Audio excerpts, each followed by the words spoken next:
Hello दोस्तों, आप सभी का ऑल अबाउट सोसियस में स्वागत है। और ये समाजशास्त्र की कम्पिटिटिव सीरीज़ है। और जैसा कि आप सभी को पता है कि इस समय हम लोग जो यूजीसी नेट का सिलेबस है उसमें जो 26 थिंकर्स हैं उनके बारे में हम लोग चर्चा कर रहे हैं। तो अभी हम लोग प्रतीकात्मक अंतःक्रियावाद के अंतर्गत क्लिफोर्ड कीज के बारे में आज चर्चा करने वाले हैं। यहाँ पे आप लोगों को क्लिफोर्ड कीज का इमेज दिख रहा है और यहाँ पे हम लोग इनका एक ब्रीफ देख लेते हैं कि आखिर में क्या क्या कुछ इम्पॉर्टेंट है क्लिफोर्ड कीज से, कि हम इन्हें क्यों जानते हैं, इन्होंने कहाँ से पढ़ाई की थी, कुछ कुछ जो मोस्ट इम्पॉर्टेंट फैक्ट्स हैं। ये सोर्सेज जो हैं वो मैंने विकिपीडिया से लिया है, तो आप लोग चाहिए तो वहाँ से जाके देख सकते हैं। जन्म इनका है 23 अगस्त 1926 सैन फ्रांसिस्को कैलिफोर्निया यूएस में हुआ था। मृत्यु इनकी अक्टूबर 30 2006 80 के एज में फिलाडेल्फिया पेंसिल्वेनिया यूएस में हुआ था। इनको किस लिए जाना जाता है, आखिर में हम समाजशास्त्र में पढ़ते क्यों हैं क्लिफोर्ड कीज को? इनके दो कॉन्सेप्ट जो हैं वो बहुत ज़्यादा इम्पॉर्टेंट हैं। पहला है थिक डिस्क्रिप्शन, ये आप लोगों को पता है, और इपोकैलिज्म ये एक और कॉन्सेप्ट है। अगर नहीं पता है आप लोग को तो ध्यान रखिएगा। अब यहाँ पे प्रश्न ये उठ रहा होगा कि इपोकैलिज्म होता क्या है आखिर में। इसको हिंदी में हम युगवाद कहते हैं, युगवाद। तो युगवाद से उम्मीद है कि अभी आप लोगों को मीनिंग क्लियर हो रहा होगा। एक टाइम पीरियड का, ये एक युग में कुछ उसकी अपनी विशिष्ट विशेषता होती है जिससे वो जाना जाता है। जैसे अभी हम अगर बोलें कि सामंत युग था, या फिर हम ये बोलें कि जो प्राचीन युग था, या ये बोलें कि जो मध्यकालीन युग था, तो उसकी अपनी कुछ विशेषताएं होती हैं।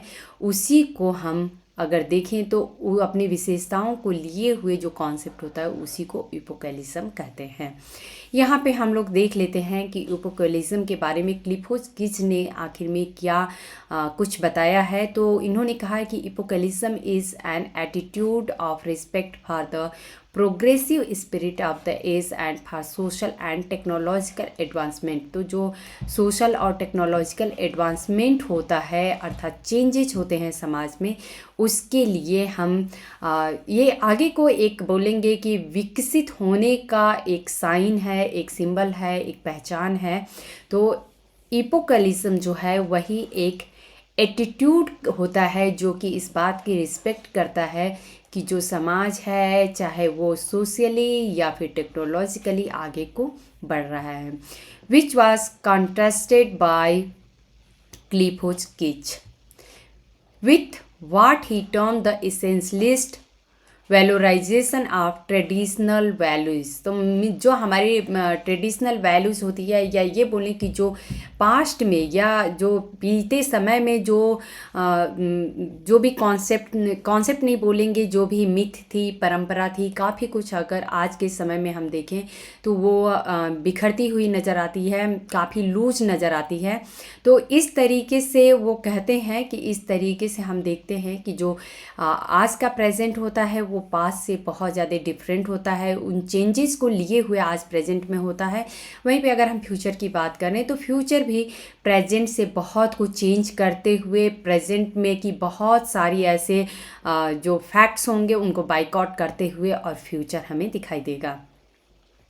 He viewed this distinction as a central society polarity pervading developing nations.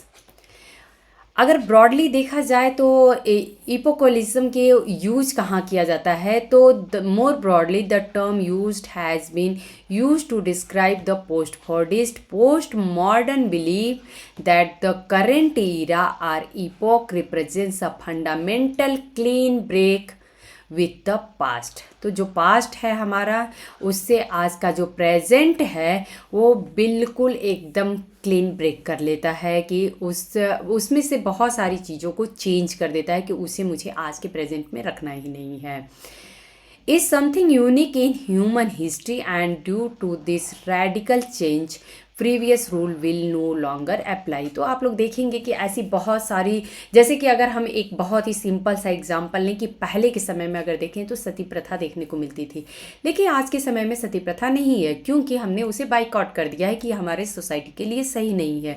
तो इसके लिए देखा जाएगा तो जब हम रेडिकल चेंज लाते हैं इस तरीके के जो परंपराएं होती हैं या मिथ होते हैं, तो उसकी वजह से हम देखेंगे कि बहुत ज़्यादा दिन तक वो सारी चीज़ें नहीं रहती हैं, हम उनको बाइकआउट कर देते हैं या वॉश आउट कर देते हैं या ब्रेक थ्रू कर देते हैं, कुछ भी कह सकते हैं।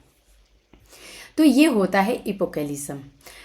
इनकी स्पाउस की बात करें, वाइफ की, तो इनका नाम था हिल्डेड क्रिज। इन्होंने इनके साथ में कुछ स्टडी की थी, तो इसको भी हम लोग बाद में देख लेंगे। अल्मा मीटर की बात करें, इन्होंने कहाँ कहाँ से आखिर में पढ़ाई की है, तो एंटीओक कॉलेज से इन्होंने बीए किया था, हार्वर्ड यूनिवर्सिटी से इन्होंने पीएचडी किया था।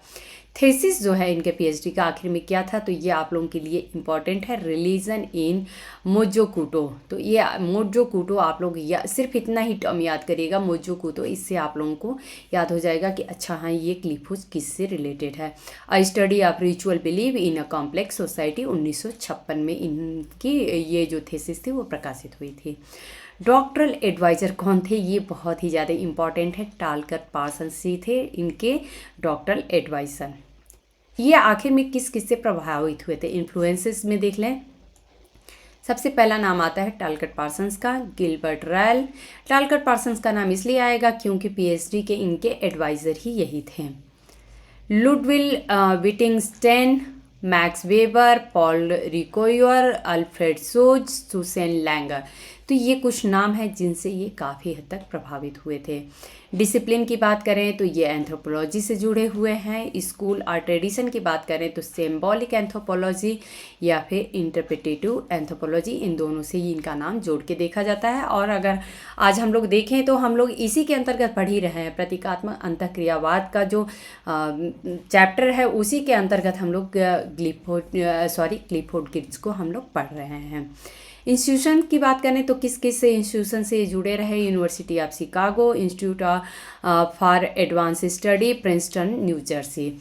तो ये तो दो इम्पॉर्टेंट हैं, बाकी इससे अदर दिन भी बहुत सारे यूनिवर्सिटी और कॉलेजेस से ये जुड़े हुए थे। ओके, अब हम लोग इनके बारे में ये देख लेते हैं कि आखिर में इनकी एक ब्रीफ कहें कि जीवनी देख लेते हैं कि इनका जीवन काल कैसा था और इन्होंने क्या क्या किया था अपने जीवन में। क्लिफोर्ड जेम्स गिब्स, ये ऑलरेडी हम लोग डिस्कस कर चुके हैं, 23 अगस्त 1926 और 30 अक्टूबर 2006। ये इनका जो है 80 साल का टाइमलाइन था, इनका जीवन काल कहेंगे। एक अमेरिकी मानवविज्ञानी, प्रतीकात्मक मानवविज्ञान के अभ्यास के लिए उनके मजबूत समर्थन और प्रभाव के लिए इनको याद किया जाता है, जिन्हें 3 दशकों तक संयुक्त राज्य अमेरिका का सबसे प्रभावशाली सांस्कृतिक मानवविज्ञानी माना जाता था। जीवन और कैरियर की बात कर लेते हैं। गिब्स का जन्म 23 अगस्त 1926 को सैन फ्रांसिस्को में हुआ था। उन्होंने 1943 से 45 तक द्वितीय विश्व युद्ध में अमेरिकी नौसेना में सेवा किए थे। गिब्स ने 1950 में येलो स्प्रिंग ओहियो में एंटीओक कॉलेज से दर्शन शास्त्र में कला स्नातक और 1956 में हार्वर्ड विश्वविद्यालय से मनोविज्ञान में दर्शन शास्त्र में डॉक्टर की उपाधि प्राप्त की है, अर्थात पीएचडी इन्होंने किया। दर्शन शास्त्र में पीएचडी, डॉक्टर इन फिलॉसफी। ओके, तो मानव विज्ञान में इन्होंने पीएचडी की थी। हार्वर्ड विश्वविद्यालय में रहते हुए उन्होंने टालकट पार्सन्स के नेतृत्व में एक अंतः विषय कार्यक्रम के साथ सामाजिक संबंध विभाग में अध्ययन किया। गिब्स ने पार्सन्स के साथ साथ क्लाइड क्लूखॉन, ऑलरेडी हम लोग नाम डिस्कस कर चुके हैं, के साथ काम किया और उन्हें मानव विज्ञानी के रूप में प्रशिक्षित किया। गिब्स ने अपना पहला दीर्घकालिक फील्ड वर्क,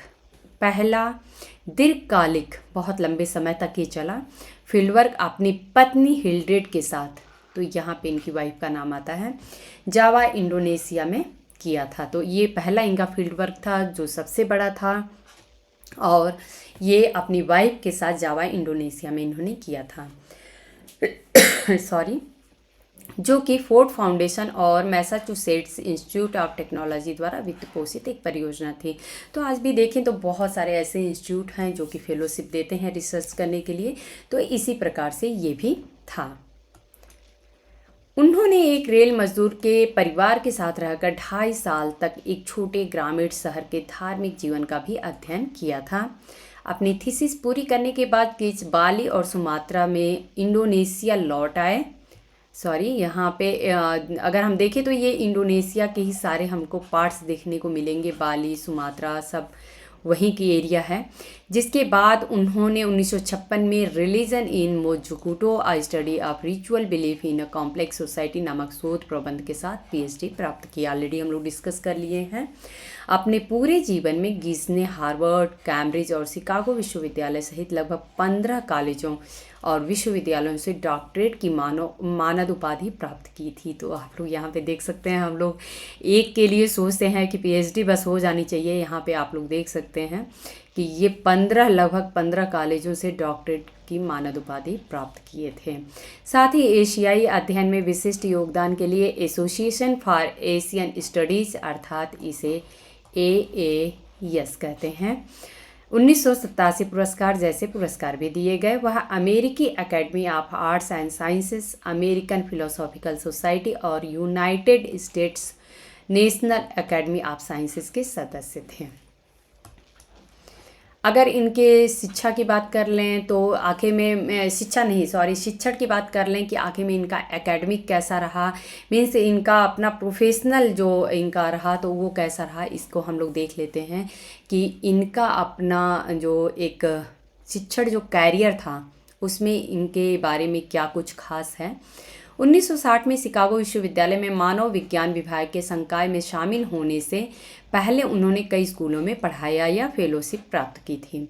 इस अवधि में गिज ने जावा और बाली दोनों को शामिल करने के लिए इंडोनेशिया पर अपना ध्यान केंद्रित किया और 3 पुस्तकों का इन्होंने उस समय निर्माण किया था, जिसमें पहला जो आप लोगों को बुक दिखेगा वो है रिलीजन ऑफ जावा, तो जावा का धर्म 1960 भी शामिल था।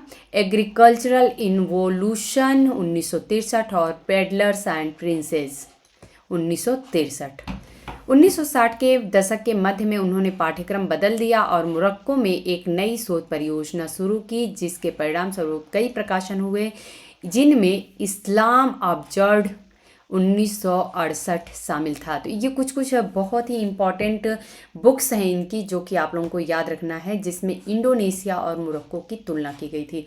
हो सकता है ऐसा ही एग्जाम में पूछ दिया जाए कि ऐसी कौन सी बुक है क्लिफोर्ड गिज की जिसमें इंडोनेशिया और मोरक्को की तुलना की गई थी। तो ये बुक था इस्लाम ऑब्जर्व्ड, ये आप लोग ध्यान रखिएगा। 1970 में गिज ने 1970 से 2000 तक प्रिस्टन न्यू जर्सी में इंस्टीट्यूट फॉर एडवांस स्टडी में सामाजिक विज्ञान के प्रोफेसर बनने के लिए 1970 में शिकागो को छोड़ दिया था। फिर एमरिटस प्रोफेसर के रूप में कंटिन्यू ये रहे हैं। 1973 में उन्होंने द इंटरप्रिटेशन ऑफ कल्चर्स प्रकाशित किया।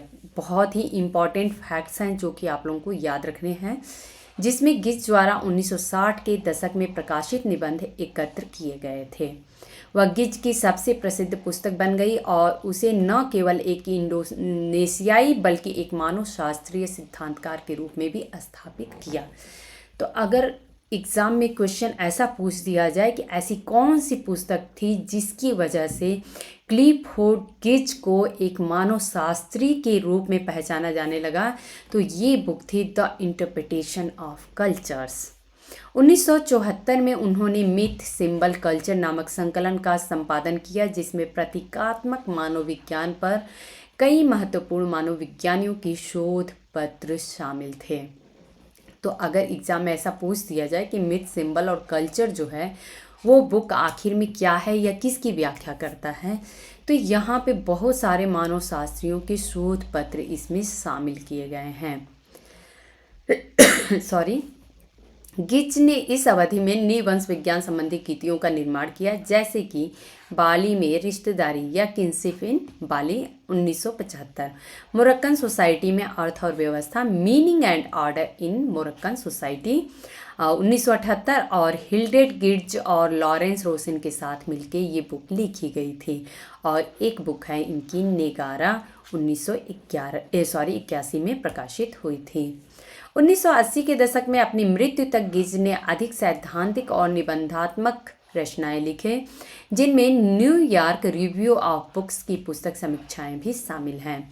परिणाम स्वरूप इस अवधि में उनकी अधिकांश पुस्तकें निबंधों का संग्रह हैं, जैसे कि स्थानीय नॉलेज अर्थात लोकल नॉलेज 1983, उपलब्ध प्रकाश या इसे बोलेंगे अवेलेबल लाइट सन 2000 और लाइफ अमंग द एंथ्रोस 2010 सहित पुस्तकें जो कि मरणोपरांत भी प्रकाशित हुई हैं। उन्होंने वर्क्स एंड लाइव्स 1988 में निवंश विज्ञान की शैली पर लघु निबंधों की एक श्रृंखला भी तैयार की, जबकि अन्य कार्यों में आत्मकथात्मक आफ्टर द फैक्ट 1995 शामिल है। तो ये कुछ इनके बहुत ही इम्पॉर्टेंट बुक्स हैं, निबंध के कलेक्शन हैं, जो कि आप लोगों को ज़रूर याद रखना है। गिज ने दक्षिण पूर्व एशिया और उत्तरी अफ्रीका में व्यापक निवंश विज्ञान अनुसंधान किए। यह फील्डवर्क गिज में बाली मुर्गों की लड़ाई के प्रसिद्ध विश्लेषण पर आधारित था। 1960 के दशक में शिकागो में एक पद पर रहते हुए उन्होंने नए राष्ट्रों के तुलनात्मक अध्ययन के लिए समिति नामक अर्थात कमेटी नामक एक बहुविषयक परियोजना का निर्देशन किया था। परियोजना के हिस्से के रूप में गिज ने मोरक्को में बाजारों, मस्जिदों, जैतून की खेती और मौखिक कविता पर फील्डवर्क किया था। निवंश विज्ञान डेटा एकत्र किया और जिसका उपयोग इन्होंने मोटी विवरण, ये तो हिंदी में लिखा हुआ है, इसको हम लोग थिक डिस्क्रिप्शन कहते हैं, उनके प्रसिद्ध निबंध के लिए किया गया था इसका प्रयोग। गिज ने सामाजिक और सांस्कृतिक सिद्धांत में योगदान दिया है। उन्होंने संस्कृति और निवंश विज्ञान जैसे मानव विज्ञान की बुनियादी अवधारणाओं पर विचार किया।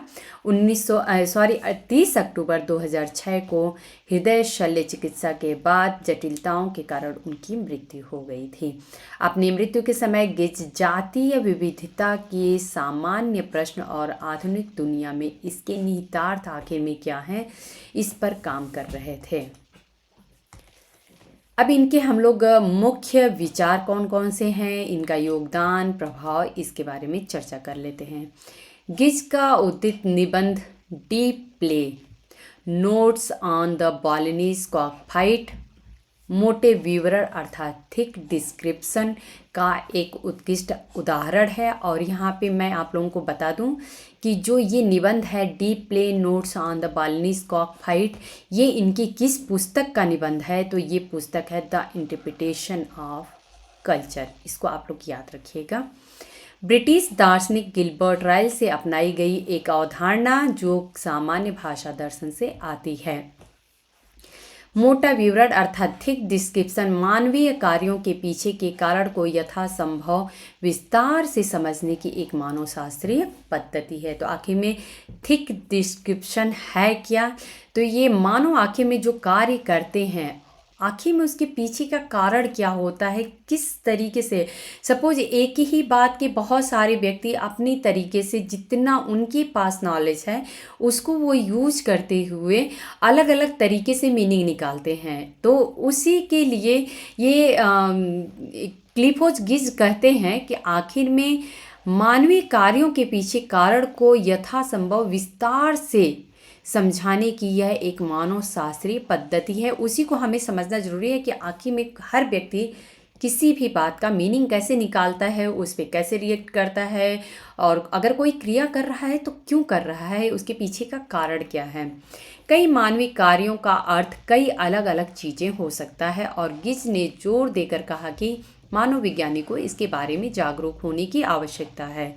यह कार्य इतिहासकारों के बीच प्रभावशाली साबित हुआ, जिनमें से कई ने अतीत के रीति रिवाजों और परंपराओं का अध्ययन में सांस्कृतिक अभ्यास के अर्थ के बारे में इन विचारों का उपयोग करने की कोशिश की है। तो कई सारे इतिहासकार जो हैं वो क्लिफोर्ड गिज के जो ये कॉन्सेप्ट था थिक डिस्क्रिप्शन अर्थात कोई व्यक्ति कुछ काम कर रहा है, कुछ भी जो भी एक्शन ले रहा है, तो उसके पीछे का कारण क्या है वो जानने की ज़रूरत है। इसका बहुत सारे इतिहासकारों ने अपने अध्ययन में, जो कि पुराने जो रीति रिवाज परंपराएं थी उनको अध्ययन करने में उन्होंने उसका इस्तेमाल या यूज किया है। गिज का एक और दार्शनिक प्रभाव लुडविग विटगेन्स्टाइन का पोस्ट ट्रैक्टेटस दर्शन है, जिसमें से गिज ने पारिवारिक समानता की अवधारणा को मानव विज्ञान में शामिल किया है। तो यहाँ पे आप लोग याद रखिएगा, अगर दे दिया जाए एग्जाम में कि पारिवारिक समानता की अवधारणा के लिए गिज किससे प्रभावित थे, तो ये लुडविग विटगेन्स्टाइन से प्रभावित थे। गिज ने अल्फासूच की घटना विज्ञान के उमवेल्ट, मिटवेल्ट, फोरवेल्ट, फोल्गवेस्ट वेल्ट सूत्रीकरण में मानव विज्ञान का परिचय दिया। इस बात पर जोर भी दिया है कि संबद्ध, समकालीन, पूर्ववर्ती और उत्तराधिकारी के बीच संबंध होता है। यही इसी का मीनिंग है जो ये आप लोगों को दिख रहा है हिंदी में। तो इसके बारे में ऑलरेडी हम लोग जब अल्फासूच का जब लेक्चर हम लोग डिस्कस कर रहे थे, तो उसमें हम लोग डिस्कस कर चुके हैं कि किस प्रकार से उन्होंने 4 कैटेगरी में बांटा है। तो इसको अगर आप लोगों को कुछ डाउट होगा उमवेल्ट, मिडवेल्ट, फोरवेल्ट और फोल्गवेल्ट में, तो आप लोग जो अल्फासूच का लेक्चर है वहाँ पे आप लोग जाके क्लियर कर सकते हैं, जो मानव विज्ञान में आम है और वे इसी सूत्रीकरण से निकले हुए हैं। सॉरी। शिकागो विश्वविद्यालय में गिज प्रतीकात्मक मानव विज्ञान के चैंपियन बन गए।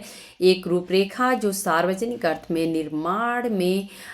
के निर्माण में प्रतीकों की भूमिका पर प्रमुख ध्यान देती है। अपने मौलिक काम द इंटरप्रिटेशन ऑफ कल्चर्स 1973 में गिज ने संस्कृति को, यहाँ पे आप लोग अब देख सकते हैं, ये इन्होंने इस रूप में परिभाषित किया है। प्रतीकात्मक रूपों में व्यक्त विरासत में मिली अवधारणाओं की एक प्रणाली के रूप में रेखांकित इन्होंने किया है, जिसके माध्यम से लोग जीवन के बारे में और दृष्टिकोण के बारे में अपने ज्ञान को संवाद करते हैं, बनाए रखते हैं और विकसित करते हैं। यहाँ पे आप लोग और यहाँ पे ये और रहेगा, ध्यान दीजिएगा, आप लोग करेक्ट कर लीजिएगा। ओके। मैक्स वेबर और उनका व्याख्यात्मक सामाजिक विज्ञान जो है वो गिज के काम में दृढ़ता से मौजूद नजर आता है। वेबर से प्रेरणा लेते हुए गिज स्वयं संस्कृति की लाक्षणिक अवधारणा के लिए तर्क देते हैं। यहाँ पे गिज का ये कथन है, आप लोग ध्यान रखिएगा, कि यह विश्वास करते हुए कि मनुष्य एक जानवर है जो महत्व के जालों से लटका हुआ है, जिससे उसने स्वयं बुना है। मैं संस्कृति को वे जाल मानता हूँ और इसलिए इसका विश्लेषण कानून की खोज में एक प्रयोगात्मक विज्ञान नहीं बल्कि अर्थ की तलाश में एक व्याख्यात्मक विज्ञान है। यह वह व्याख्या है जिसकी मैं तलाश कर रहा हूँ, सतह पर सामाजिक अभिव्यक्ति को रहस्यमय मान रहा हूँ। तो ये कथन जो है ये क्लिफोर्ड गिज का है, ये आप लोग ध्यान रखिएगा। नेक्स्ट हम लोग देखते हैं, गिज का तर्क है कि किसी संस्कृति के प्रतीकों, जो संस्कृति होती है तो उसके बहुत सारे सिंबल्स ही होते हैं, तो प्रतीकों के जाल की व्याख्या करने के लिए विद्वानों को पहले इसके तत्वों को अलग अलग करके, पहले तत्वों को, जितने संस्कृति के तत्व हैं उनको अलग करना होगा। उन तत्वों के बीच आंतरिक संबंधों को निर्दिष्ट करना होगा कि आखिर में उनके बीच में रिलेशन क्या है, और पूरे सिस्टम को उन मूल प्रतीकों के अनुसार को सामान्य तरीके से चित्रित करना होगा, जिनके चारों ओर यह व्यवस्थित हैं, जिनके अंतर्निहित संरचनाएं हैं, यह एक सतही अभिव्यक्ति है या वैचारिक सिद्धांत जिन पर यह आधारित है। उनका विचार था कि संस्कृति सार्वजनिक है क्योंकि अर्थ और अर्थ की प्रणालियां ही संस्कृति का निर्माण करती हैं, क्योंकि जब किसी भी चीज़ का मीनिंग होगा तो ही तो हम कुछ समझ पाएंगे। अगर मीनिंगलेस कोई बात है तो उसका कोई लेना देना ही नहीं होगा, क्योंकि वे किसी विशेष लोगों की सामूहिक संपत्ति होती है। तो जो संस्कृति होती है वो जो विशेष लोग हैं, अगर एक ग्रुप के लोग हैं तो उनकी अपनी खुद की सामूहिक वो संपत्ति होती है। इसीलिए विभिन्न समाजों की अपनी अपनी संस्कृति होती है। हम संस्कृति के आयात की खोज नहीं कर सकते हैं कि आखिर में संस्कृति आई कहाँ से है, या इसके अर्थ की प्रणालियों को नहीं समझ सकते हैं, जैसा कि विटगेन्स्टाइन ने कहा है। यहाँ पे इनका कथन है, किसका? विटगेन्स्टाइन का ये कथन है कि हम उनके साथ अपने पैर नहीं पा सकते हैं, या इंग्लिश में इसका कोट आप लोग ध्यान रखिएगा, we can not find our feet with them. गिज चाहते हैं कि समाज इस बात की सराहना करे कि सामाजिक कार्य जो हैं वो उनसे बड़े हैं। अर्थात जो सामाजिक कार्य होता है वो समाज से भी बड़ा होता है, ये लोगों को समझना चाहिए। यहाँ पे कथन है, इसको हम लोग देख लेते हैं। या निर्बाध डेटा के समूह मौलिक रूप से पतले विवरणों के विरुद्ध नहीं है कि हमें अपने अन्वेषणों की प्रासंगिकता को मापना चाहिए, बल्कि यह हमें अजनबियों के जीवन के संपर्क में लाने की वैज्ञानिक कल्पना की शक्ति के विरुद्ध है। तो ये कथन जो है ये भी क्लिफोर्ड के द्वारा कही गई है। विदेशी संस्कृतियों में विषयों के साथ बातचीत करना और उनकी वैचारिक दुनिया तक पहुंच प्राप्त करना संस्कृति के प्रति लाक्षणिक दृष्टिकोण का लक्ष्य है। सांस्कृतिक सिद्धांत अपने स्वयं का स्वामी नहीं है। दिन के अंत में हमें इस बात की सराहना करनी चाहिए कि जिस व्यापकता को मोटा वर्णन या फिर थिक डिस्क्रिप्शन प्राप्त करने का प्रयास किया जाता है, वह इसके भेदों की नाजुकता से विकसित होती है, न कि इसके अमूर्तता के विस्तार से। तो जो हम लोग एक कहें कि माइंड में हमारे जितने एक सीमित ज्ञान होता है उसी के अनुसार हम समझते हैं, तो प्रत्येक व्यक्ति के पास अपने सीमित ज्ञान होते हैं और कोई भी एक बात अगर कही जाती है समाज में तो प्रत्येक व्यक्ति उसका अपना अलग अलग अर्थ निकालता है, वो उसी के अनुसार ही निकालता है जैसा वो सोचता है। यहाँ सिद्धांत निर्माण की आवश्यक कार्य अमूर्त नियमितताओं को संहिताबद्ध करना नहीं है, बल्कि मोटे विवरण को संभव बनाना है। सभी मामलों में सामान्यीकरण नहीं, बल्कि उनके भीतर सामान्यीकरण करना है। गिज के लंबे करियर के दौरान उन्होंने विभिन्न सैद्धांतिक चरणों और विचार के माध्यम से काम किया। उन्होंने अपने निबंध Ethos, world view and the analysis of sacred symbols में कार्यात्मकता की ओर प्रभाव में प्रारंभिक झुकाव को दर्शाया है, जिसमें लिखा है कि अनुभव से अर्थ निकालने, उसे रूप और क्रम देने की प्रेरणा स्पष्ट रूप से उतनी ही वास्तविक और दबावपूर्ण है जितनी कि अधिक परिचित जैविक आवश्यकताएं होती हैं। तो दोस्तों ये जो है क्लिफोर्ड से रिलेटेड जो भी ये बोलें कि इनका एक कंप्लीट डिस्कशन था, और इसमें जितनी बुक्स का हम लोगों ने डिस्कस किया है वो आप लोग ज़रूर नोट डाउन कर लीजिएगा, क्योंकि बुक्स इनके और कॉन्सेप्ट और इन्होंने कहाँ कहाँ पे अध्ययन किया हमको बहुत कुछ जानने की ज़रूरत नहीं है। बुक कौन सी है इनकी, इनके कॉन्सेप्ट कौन से हैं, ये कहाँ के विचारक माने जाते हैं, कहाँ से ये रिलेटेड हैं, और इनकी आखिर में कौन कौन से कॉन्सेप्ट हैं, इन्होंने कहाँ कहाँ पे स्टडी की है। तो इतना अगर हम लोगों ने समझ लिया तो एग्ज़ाम में कोई भी इनसे रिलेटेड क्वेश्चन आता है तो आप लोग इजीली अटेंड कर सकते हैं। उम्मीद है कि आज का लेक्चर आप लोगों को पसंद आया होगा। यदि पसंद आया हो तो आप लोग लाइक करिए, कमेंट करके हमें बताया करिएगा और अपने दोस्तों में शेयर करिएगा। धन्यवाद।